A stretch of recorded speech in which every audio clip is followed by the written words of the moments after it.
अस्सलाम वालेकुम जी, मैं इस टाइम मौजूद हूँ जानी पान शॉप पे। काफ़ी अच्छा इन्होंने पान यहाँ पे लगाए हुए हैं और 50 रुपए के अंदर प्रोवाइड करें। काफ़ी रीजनेबल रेट है। मैं आपको इनकी आइटम्स दिखाता हूँ, काफ़ी सारी इन्होंने यहाँ पर रखी हुई हैं। इनकी सबसे अच्छी चीज़ है जो प्रेजेंटेशन है, जिस तरीके से पानों को प्रेजेंट कर रहे हैं।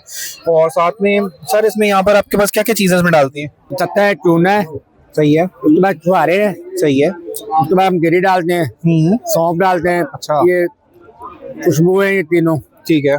ठीक है, फिर ये डालते हैं। ये गुलकंद की बाल्टी हैदराबाद से स्पेशल मंगवाई जाती है, ओह, जो इसकी पान की लुक निखारती है। अच्छा। उसके बाद ये येलो रंग की हमारे पास क्रीम है, ठीक है। ये इसमें इन्वाइट करते हैं। ठीक है। उसके बाद ये पान मसाला पाउडर है, अच्छा।